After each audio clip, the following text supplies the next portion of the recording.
there's something more that only God can provide.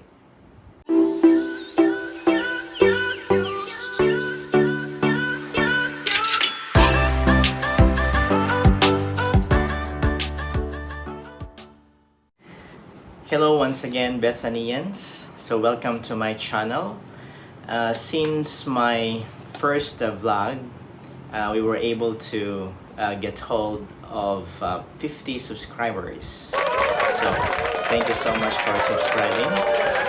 Comment I subscribe below so that I can shout out your names randomly. For our purpose for this vlog, I'm going to shout out to two new subscribers, Diamond Papa and NJLYK.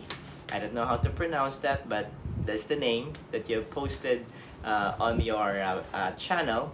And so for this vlog, I come to think of posting not really a review of the movie, but rather putting a spiritual flair, or maybe part of my reflections, to a movie.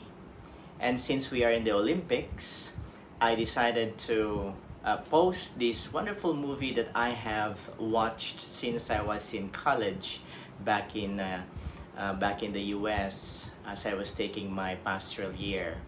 And the movie is entitled Peaceful Warrior. So this is the one. You can watch them on YouTube. I believe there is a full movie coverage in YouTube. Just search Peaceful Warrior. So that's why I'm also wearing my Warriors jersey, because I'm clearly a Warriors fan, and this is for Kerry. Anyway, so this is the film. What I'm going to do is that I'm going to get some excerpts from the movie, and I'd like to give a little reflection on each of the clip or video clip. And I'd like to maybe help you out, reflect on it, and try to see how the movie is actually helping us out, or it could help you out in your spiritual journey. Right now we are still on MECQ, and so I have actually loads of time to really post this and maybe have everyone watch the movie yourselves. Now let me read what is inscribed here at the back to describe the movie. It says, an inspirational and triumphant film about the power of the human spirit, Peaceful Warrior is the incredible true story based on Dan Millman's best-selling novel. Well, I have not read the novel, but this is a novel turned into a movie. A gifted young athlete bound for Olympic gold, shout out to our Olympic gold, first gold for the Philippines, Hedelin Diaz. Dan has it all, trophies, talent, and all the women he wants. But after a life-changing event, Dan comes to rely on Socrates, Nick Nolte, a mysterious stranger, and Joy, Amy Smart, an elusive young woman, to teach him the secret to overcome incredible odds and tap into new worlds of strength and understanding. Hailed by celebrities and critics alike, Peaceful Warrior is an inspiring film that could change lives. Go. Ask me. Ask me something. Ask me anything. Are you happy? You said I could ask you anything. What does happy have to do with anything? Everything. My dad's got plenty of cash. School's kind of a breeze. I get straight A's. I got great friends. I'm in great shape, and I only sleep alone when I absolutely want to. So why can't you sleep at night? Yesterday you came here at 3 a.m. Now tonight. That's 2 nights in a row. What are you, some kind of a quickie mart philosopher or something like that? You need some philosophy. No, thanks, Socrates. I got enough at school. Last question. If you don't make the Olympic team, what will you do? If I don't what? You must have thought about it. What the hell are you talking about? What's the problem? I don't even know what I'm doing here. You're a freak, and I don't need you freaking me out.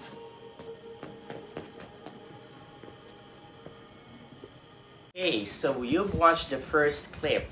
The first clip is one of the first encounters of Dan with Socrates, or so-called Socrates.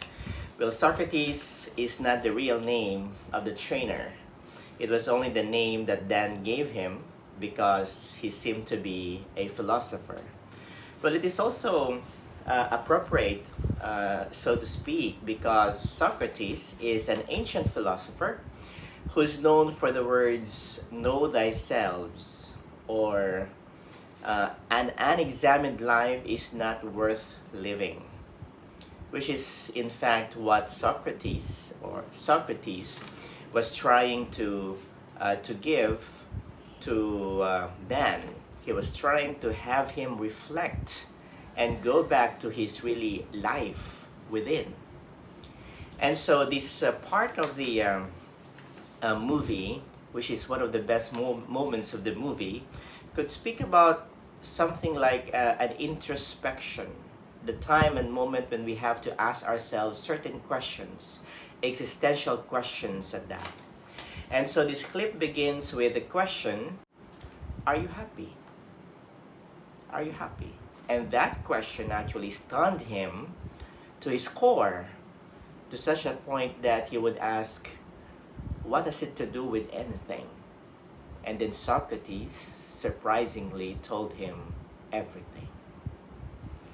Now, I think that for all of us, we all also ask that same question maybe once, or maybe twice, or maybe for several times, or hundreds of times. Are you happy? But what is our gauge of happiness? When we ask ourselves the question, are you happy? How do you normally answer that? Well, I guess that to many of us, we would answer the question in the same way as Dan did, saying, well, I have plenty of things. My dad is rich. I have trophies. I am good at school, straight A's. And so, I'm happy, right? But then again, when you speak about happiness, let us also try to speak about something of a characteristics of human being. What is that? Insatiability. Human beings are known to be insatiable. Insatiable, that means to say we cannot be satisfied by almost anything. So whatever the world provides us, it's something that we could not be satisfied completely. For example, when you are hungry, you eat food, and after eating food, you get full and you're filled, and so you rest for a while, and then after some time you get hungry again, and so you eat another bunch of food, right? Or when you're thirsty, you drink water, it quenches your thirst, but then again after a few minutes, then again you become thirsty again. Insatiability. And so if we gauge our happiness with the things that the world provides, I think that we will not be completely be satisfied. And if we're not completely satisfied, then we could not completely become truly happy. And so Socrates was asking him the same question. Now, as I looked into this part of the movie, I also remember that the gospel passage. That gospel passage when a rich young man approached Jesus. And when he approached Jesus, he asked him, what must I do in order to gain eternal life? So he was saying, or he was asking the question as if eternal life or heaven is something that he can buy. Why? Because he has plenty of money. He has riches. He has all the riches that he could have at a very young age. And so he thought maybe that the riches that he have could help him buy, gain, earn for him the treasures of heaven. And so Jesus in a subtle way told him, well, Do you know the commandments of God? But of course, he was able to enumerate it. Knowledge. He's intelligent. Maybe because of his riches also. But there was a second question that Jesus asked him or told him. Well, if you know all of these commandments, there's only one thing more that I can ask in order for you to earn eternal life. And that is to give up everything that you have. Give up everything that you have and come follow me. When Jesus said those words, of course, this young man became sad.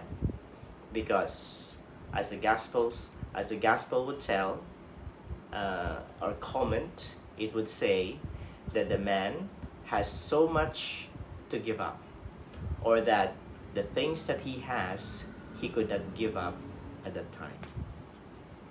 So the same thing with this movie. When Socrates asked the same question to Dan, Dan was stunned, and even in a defense mechanism, left, saying that you're a freak, and I don't want you freaking me out. What makes you happy? I think that is a wonderful question that we have to ask ourselves. What makes you happy? Does material things of this world make you happy? Does your properties make you happy? Does the things that you possess make you happy? Or anything in this world make you happy?